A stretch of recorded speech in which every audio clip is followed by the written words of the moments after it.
আমাদের সংস্কৃতি, আমাদের সংস্কার সর্বদা থাকবে আমাদের সাথে। ভারতের মহান গ্রন্থ আর কাব্যের সম্পূর্ণ সংকলন। সাবস্ক্রাইব করুন তিলক।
সেনাপতি, দুদিনের মধ্যে আমাদের সমস্ত সেনা হিন্দুস্তানের দিকে যাত্রা শুরু করবে।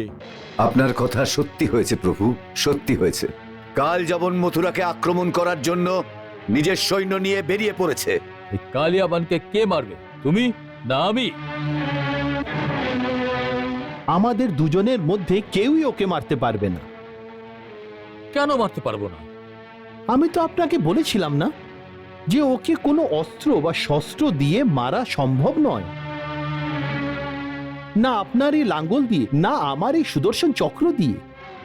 দেখুন, ভগবান শিবের বর অনুযায়ী আমরা তো ওকে মারতে পারবো না, এমনকি যুদ্ধতে ওকে পরাজিত করতে পারবো না। হ্যাঁ, তাহলে এই যে আমাদেরকে এমন কোনো পুরুষকে খুঁজতে হবে যে যুদ্ধ না করেই ওকে বধ করতে পারে, আর ওই পুরুষকে আমি খুঁজে নিয়েছি। কে সে? মহারাজ মুচুকন্দ। মুচুকান্ত? মুচুকান্ত কে?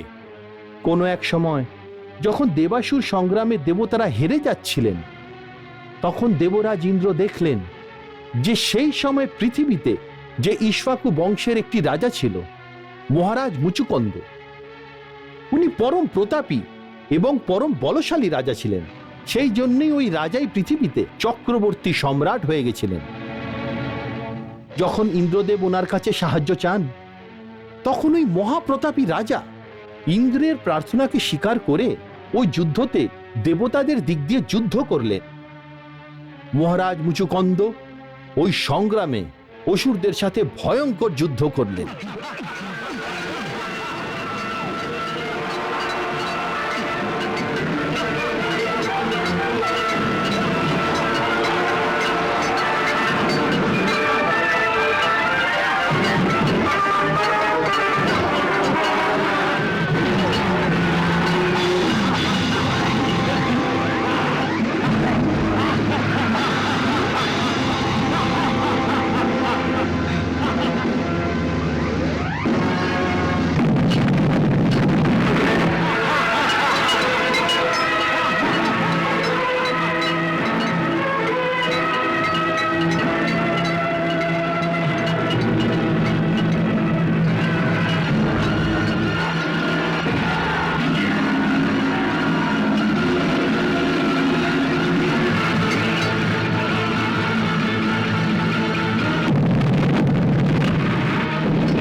আরে আরে এ তো পৃথিবীর মানুষ।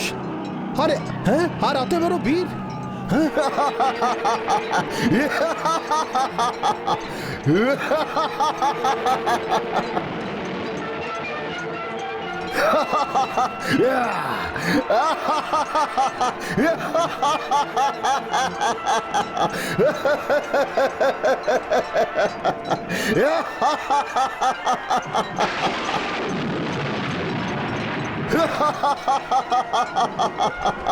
আরে এই মৃত্যু লোকের মানুষ এসে তো আমাদের আমাদের পরাজিত করে দিল।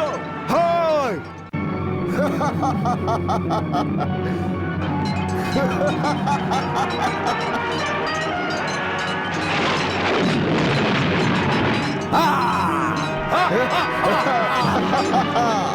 এর কাছে নিশ্চয়ই ব্রহ্মাস্ত্র আছে।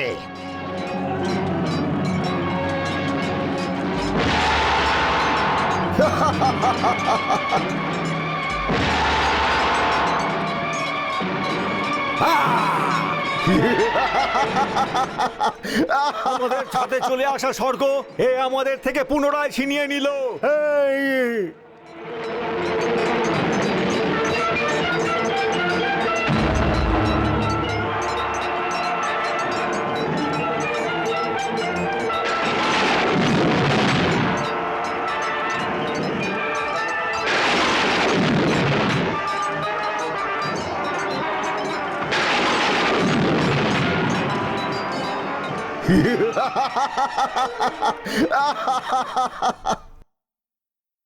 ওই যুদ্ধে মহারাজ মুচুকন্দ এত পরাক্রমের সাথে যুদ্ধ করেছিলেন যে সব অসুর ত্রাহি ত্রাহি করে উঠল। অসুর সৈনিকেরা দেবতাদের সঙ্গে যুদ্ধ করতে পারত, কিন্তু মহারাজ মুচুকন্দের মতো পরম পরাক্রমীকে হারানো অসুরদের পক্ষে অসম্ভব হয়ে ওঠে। আর শেষ পর্যন্ত অসুররা পরাজিত হয়ে পালিয়ে যায়। দেবতারা মহারাজের লড়াই দেখে বিমোহিত হয়ে যায়। দেবরাজ ইন্দ্র ওনার অনেক প্রশংসা করলেন। জয়! মহারাজ মুচুকন্দের জয়! মহারাজ মুচুকন্দের জয়! মহারাজ মুচুকন্দের জয়! মহারাজ মুচুকন্দের জয়! মহারাজ মুচুকন্দের জয়! মহারাজ মুচুকন্দের জয়! মহারাজ মুচুকন্দের জয়! মহারাজ মুচুকন্দের জয়! মহারাজ মুচুকন্দের জয়! মহারাজ মুচুকন্দের জয়! আপনার অতুল ঐশ্বর্য আর পরাক্রমের কারণে ওই যুদ্ধতে আমরা সবাই রক্ষা পেয়েছি। সমস্ত দেবতারা আপনার এই উপকারের জন্য আপনার কাছে কৃতজ্ঞ। স্বর্গলোকের চারদিকে আপনার পরাক্রমের চরম প্রশংসা হচ্ছে। এইবার দেব অসুরের সংগ্রামে অসুরদের কাছে যখন দেবতারা হারছিল, তখন আমরা আপনার সাহায্য প্রার্থনা করেছিলাম। ওই সময় পৃথিবীলোকে আপনার এক মহান বিরাট সাম্রাজ্য ছিল, যা আপনার সম্মানীয় মহান পিতা মহান সম্রাট মান্ধাতা থেকে আপনি পেয়েছেন। আপনার কাছে ভোগ, ঐশ্বর্য এবং সুখের সমস্ত সামগ্রী ছিল, কিন্তু আমাদের দেবতাদের প্রার্থনা করাতে আপনি আপনার সমস্ত ঐশ্বর্য ভোগ ত্যাগ করে আমাদের সাহায্য করতে এখানে চলে আসেন। আজ আপনার পূর্ণ প্রতাপের কারণে দেবতারা জয়লাভ করেছে। এই জন্য আমার কর্তব্য হচ্ছে যে এই পৃথিবীতে আপনার যা মনোকামনা অসম্পূর্ণ আছে, যেই ঐশ্বর্যকে আপনি আমাদের জন্য ত্যাগ করে দেখিয়েছেন, সেই সব আমরা আপনাকে পুনরায় প্রদান করব। এই সমস্ত কিছুই প্রদান করার প্রয়োজন নেই দেবরাজ ইন্দ্র, কারণ আমার শ্রদ্ধেয় পিতা এবং আমার পূর্বপুরুষের আশীর্বাদে পৃথিবীতে আমার কাছে সবকিছু আছে। একটি এমন বিশাল সাম্রাজ্য আছে যেখানে সমস্ত ঐশ্বর্য আমার প্রতীক্ষায় বসে থাকে। ওখানে আমার কাছে সুখ, ভোগ সবকিছু এত আছে যে আর কিছু পাওয়ার আমার কোনো ইচ্ছেই থেকে যায় না। সেই জন্য আপনি যদি কেবল আমায় পৃথিবীতে যাওয়ার আজ্ঞা দেন তাহলে আমি কৃতজ্ঞ থাকব। আমি আপনার যেই সেবা করতে এখানে এসেছিলাম, আমার সে কর্তব্য সম্পূর্ণ হয়ে গেছে। এখন আমার কোনো সাহায্যের আপনার প্রয়োজন নেই। তাছাড়া এমনিও ভগবান শিবের পুত্র কার্তিক আপনার সেনাপতি হওয়ার জন্য স্বীকৃতি দিয়েছেন।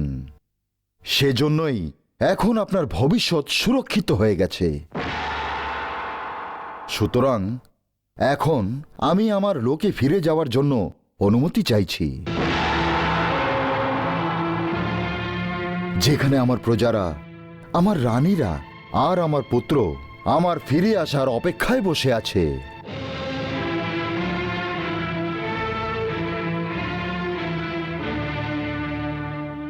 আমি আপনাকে এই আজ্ঞা দিতে পারবো না মহারাজ।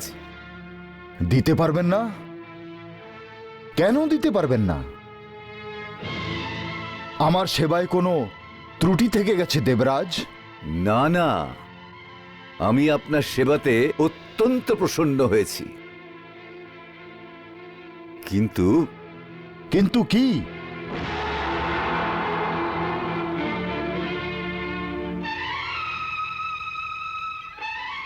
কিন্তু কি দেবরাজ?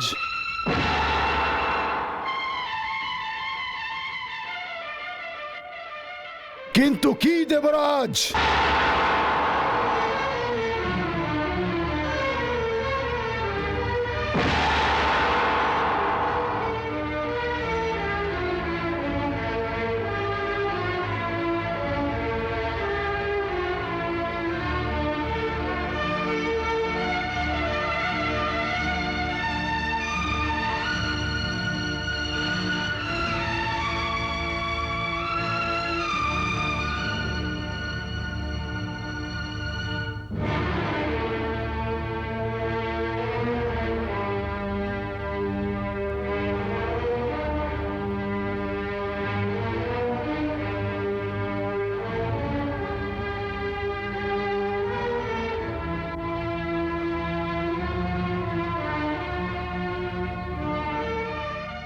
মহারাজ মুচুকান্ত, ওখানে পৃথিবী লোকে আপনার পরিবারের এখন আর কেউ জীবিত নেই।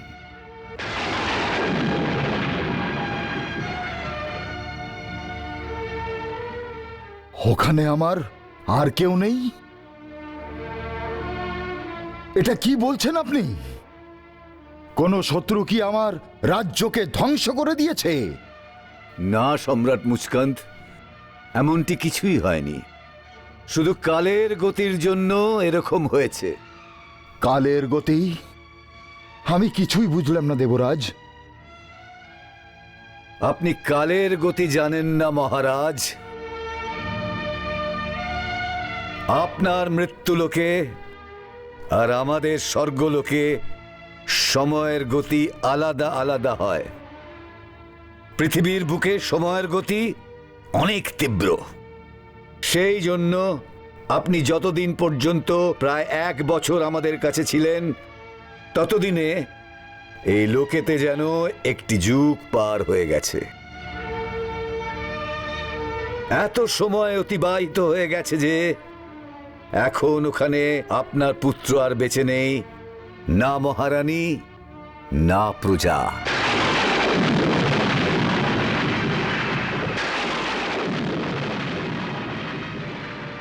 এখন পর্যন্ত এই আপনার ইশাকু বংশের নাম নেবার জন্য ওই পৃথিবীতে আর কেউ বেঁচে নেই। এটা কি করে হয়ে গেল দেবরাজ? এটা কালের গতি মহারাজ। এখানে একমাত্র ভগবানই অবিনাশী। বাকি যারা এই জন্ম নেয় তাদের মৃত্যু অনিবার্য। এমনকি আমরা দেবতারাও অবিনশ্বর নই। অনিবার্য সময়ের সাথে কাল ভগবান আমাদেরও সবাইকে গ্রাস করে নেয়। আমি যখন মরে যাব তখন আমার জায়গায় অন্য একজন ইন্দ্র এসে যাবে।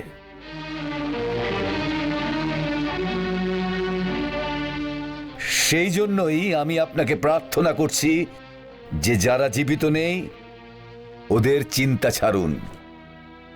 আর আমাদের ইচ্ছে, যে ভোগ, যে ঐশ্বর্য ইচ্ছে আপনার মনে বাকি রয়ে গেছে, ওই সব আপনি আমাদের থেকে চেয়ে নিন। আমরা আপনার ইচ্ছে অনুযায়ী আপনাকে বর দিতে চাই। সম্পদ, কাম, ঐশ্বর্য, ধর্ম, অর্থ যা চাইবেন ওই রকমই বর আমরা আপনাকে দিতে চাই। কেবল মোক্ষ আমরা দিতে পারি না। কেন কি মোক্ষ প্রদানকারী শক্তি কেবল ভগবান শ্রীহরি এবং ভোলেনাথ শিবের কাছেই আছে। বাকি আমরা সব কিছু দিতে পারি মাঙ্গিয়ে। বর চান মহারাজ, বর চান মহারাজ।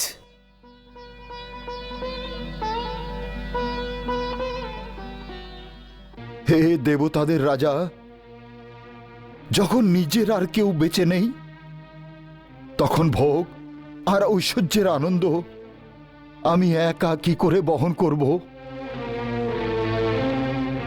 কার জন্য চাইব?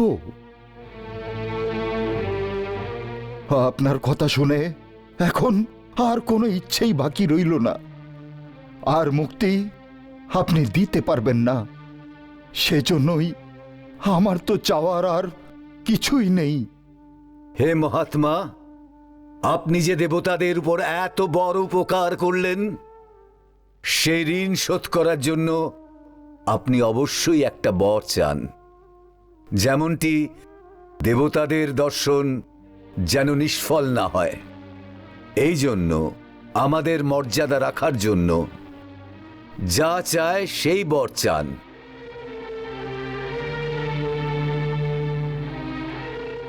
আপাতত আমার একটাই অনুভূতি হচ্ছে যে আমি প্রচণ্ড ক্লান্ত। এতদিন পর্যন্ত যুদ্ধ করতে করতে আমার এই শরীর ক্লান্ত হয়ে পড়েছে। তাই আমি এখন নিদ্রায় যেতে চাই, মন ভরে ঘুমোতে চাই। তাই আমায় এমন এক বর দিন যে যখন আমি ঘুমোবো তখন আমার নিদ্রায় কেউ যেন বাধা না দেয়। শুধু এটুকুই কৃপা করুন। তথাস্তু, এটাই হবে। আপনি কোনো উপযুক্ত গুপ্তস্থানে গিয়ে এখনই নিদ্রা যান।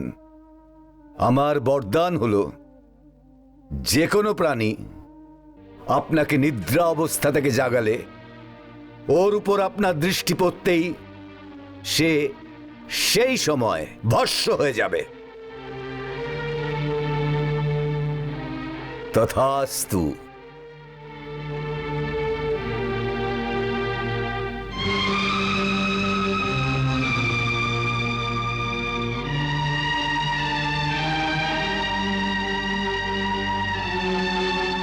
ব্যাস, ইনি হলেন মহারাজ মুচুকন্দ, যে কালযবনকে যুদ্ধ না করেই বধ করতে পারে।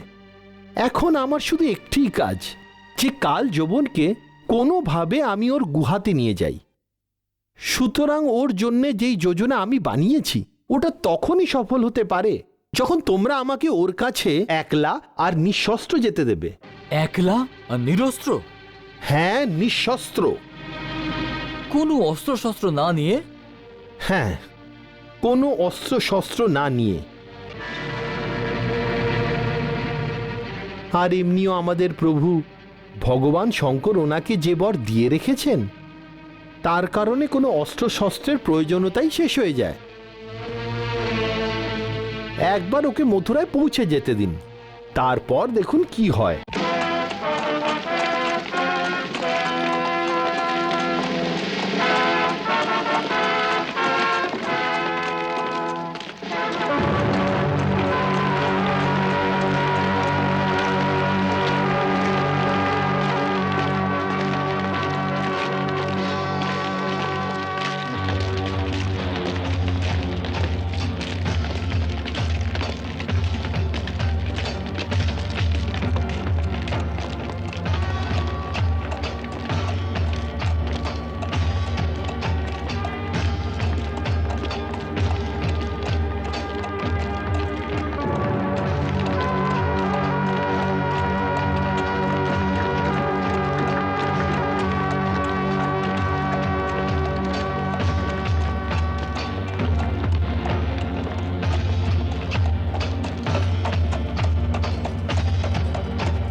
সম্রাটের জয় হোক। বলো সেনাপতি, কি খবর এনেছো? আমাদের কোনো রাজদূত ফিরেছে কি? না সম্রাট, আমি এই জন্য জিজ্ঞেস করতে এসেছি যে সেনাদের জন্য কি আজ্ঞা। আমরা কি এর আগে এগোবো নাকি এখানেই কিছুদিন থেকে যাব? এর উত্তর মহারাজ শৈল দেবেন, কারণ এ সময় আমাদের পথ প্রদর্শক মহারাজ শৈল। মহারাজ, আমার মতের অনুযায়ী এখন আমাদের সৈনিকদের বিশ্রামের স্থান এইখানেই হওয়া উচিত। কারণ যতক্ষণ পর্যন্ত আমরা এই সংবাদ না পাই যে ওই কাল যৌবন মথুরার নিকটে পৌঁছে গেছে, ততক্ষণ আমাদের এগিয়ে যাওয়াতে কোনো লাভ হবে না। আমার রাজদূত ওদের সৈনিকদের সাথে সাথে আসছে। যখন উনি উচিত মনে করবে তখন উনি তৎক্ষণাৎ আমাদের সংবাদ পাঠিয়ে দেবে। আমার মতে ততক্ষণ আমাদের বিশ্রামের স্থান এই জায়গাতেই থাকা উচিত হবে। যথা আজ্ঞা। কিন্তু তার মানে এটা নয় যে সৈন্যরা অলস হয়ে যাক। যদি কোনো সৈনিক এরকম ভেবে নেয় লম্বা বিশ্রাম তাই তারা অলস হয়ে যাবে, তাই প্রত্যেক দিন সৈন্যদেরকে সব সময় তৈরি রাখা হোক, যাতে যেই মুহূর্তে রওনা দেওয়ার শঙ্খধ্বনি বাজবে সেই মুহূর্তেই সৈন্যরা রওনা দেওয়ার জন্য প্রস্তুত হয়ে যাক। যাও। যথা আজ্ঞা।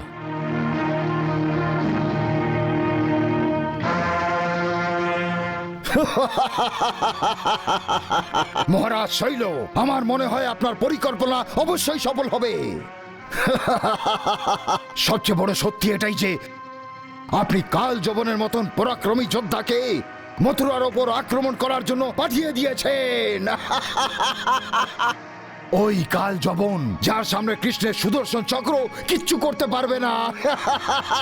সুদর্শন চক্র কিচ্ছু করতে পারবে না।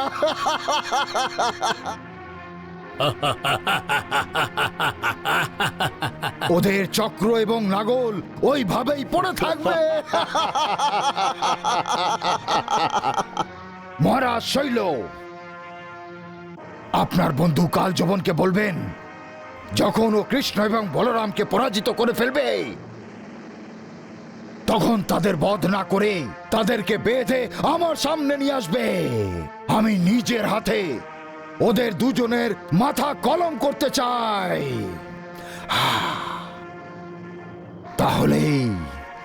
তাহলেই আমার প্রতিশোধের আগুন শান্ত হবে। মহারাজ শৈল, আমার প্রতিশোধের আগুন শান্ত হবে।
প্রহরী, নগরের দ্বার খুলে দাও, আমাদের নিজের দূত এসেছে।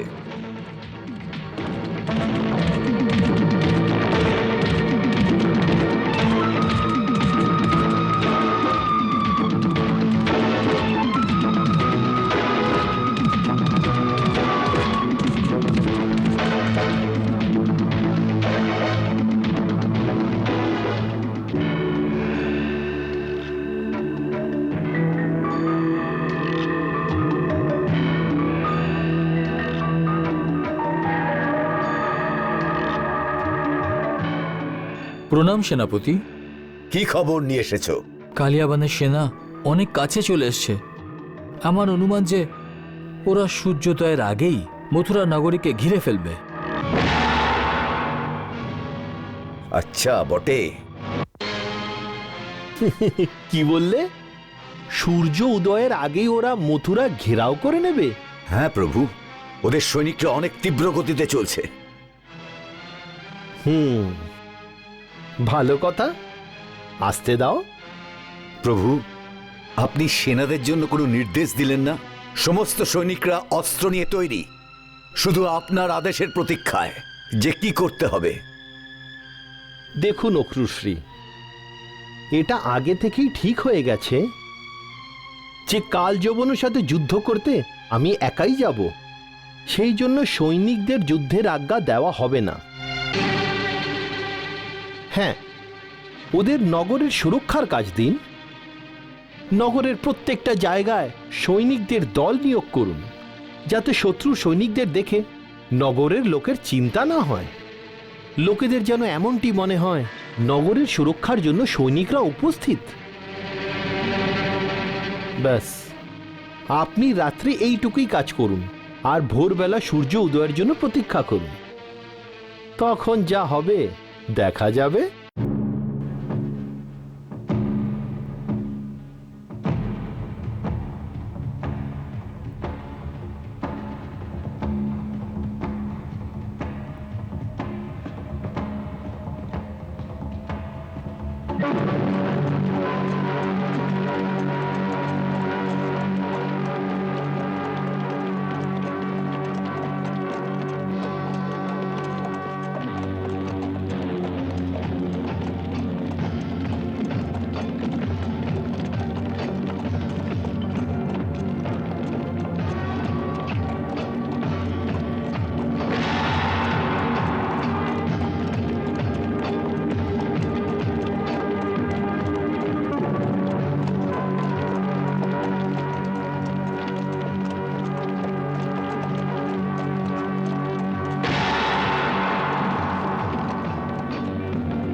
সেনাপতি, হ্যাঁ সরকার।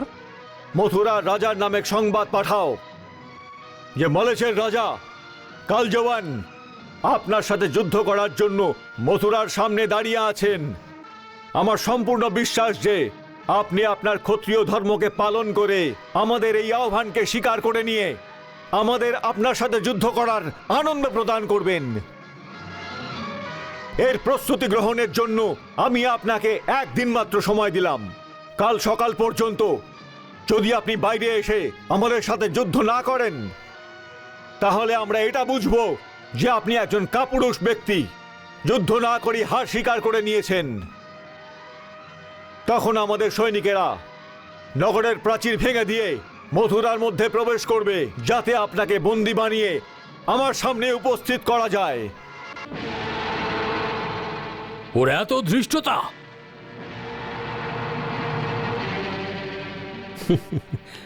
এর আগে কি লেখা আছে? প্রবেশ করার সময় যদি আমাদের সৈনিকদের কেউ বাধা দিতে চেষ্টা করে যে, তাহলে আমাদের সৈনিকেরা সম্পূর্ণ নগরকে ধ্বংস করে দেবে। চতুর্দিকে রক্তের নদী বইবে, আর ওই নদীর মধ্যে সমস্ত নগরবাসীর লাশ ভাসতে থাকবে। এইভাবে মথুরার নির্দোষ লোকেদের হত্যা করে কোনো লাভই হবে না, না আমাদের ভালো লাগবে না। সেই জন্য আমরা আপনাকে এই পরামর্শ দিচ্ছি যে বীর যোদ্ধাদের মতো নগরের বাইরে এসে সৈনিকদের সাথে যুদ্ধ করুন, আর তা না হলে স্বয়ং নগরের বাইরে এসে নিজেদেরকে আমাদের কাছে আত্মসমর্পণ করে দিন।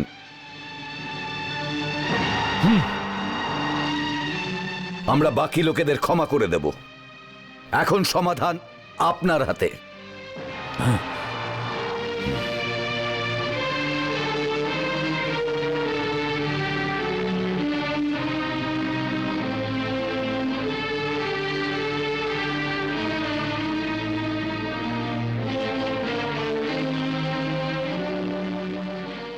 আপনিও এর উত্তর দিন।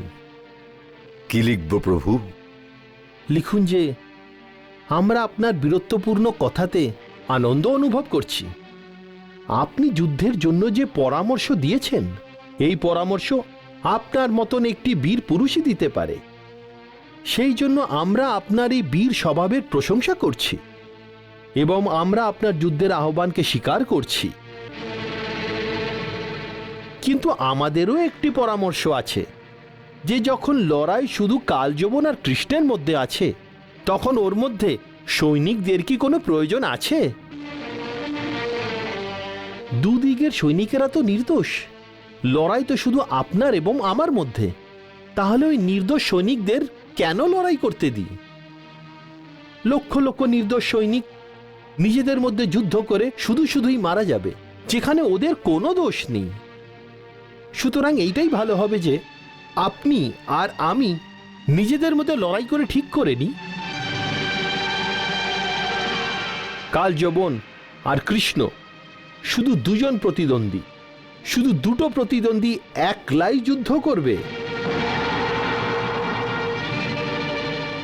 আমি আপনাকে ভরসা দিচ্ছি যে যদি আপনি আমার সাথে যুদ্ধে হেরে যান বা মারা যান, তাহলেও আমরা আপনার সৈনিকদের কিছুই বলবো না।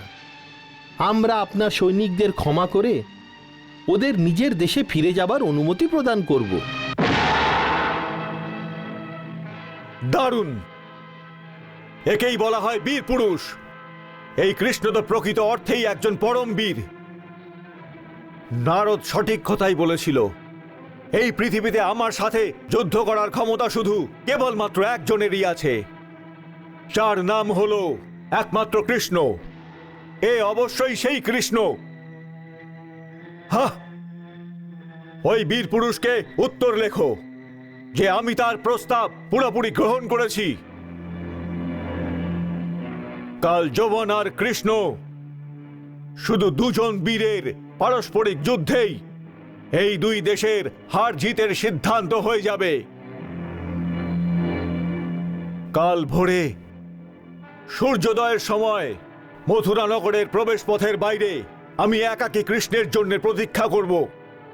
আর এ কথাও জানাচ্ছি, ও যেসব অস্ত্র এখানে নিয়ে আসবে, আমিও শুধুমাত্র সেই অস্ত্রের সাহায্যেই ওর সঙ্গে যুদ্ধ করব। যাও। যথাজ্ঞা।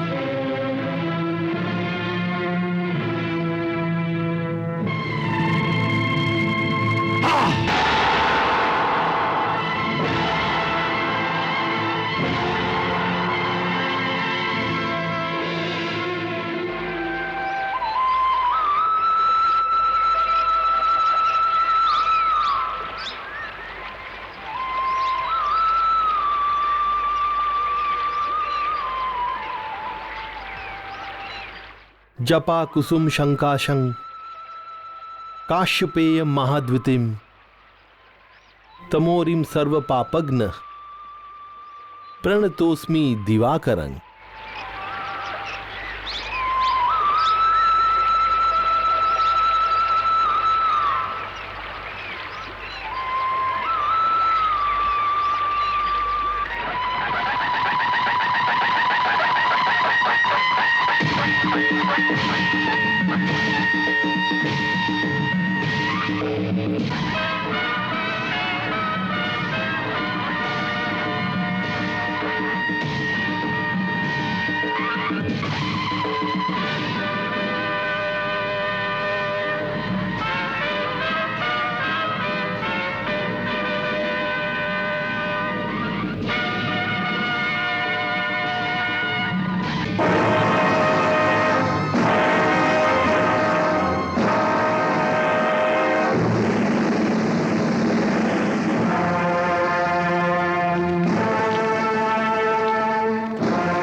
এটা দেখে ভালো লাগলো যে তোমাদের কথার মূল্য আছে, কথার দাম আছে। এটাই বীর পুরুষের লক্ষণ। এটা জানা সত্ত্বেও সে কাল জীবনের সাথে যুদ্ধ করবে, সে অবশ্যই মারা যাবে।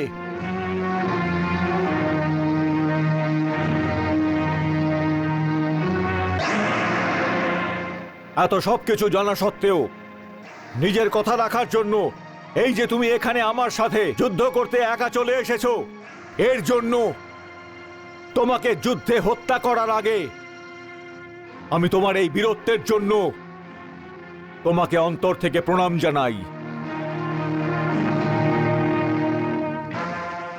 আমি তোমার প্রণামকে স্বীকার করছি।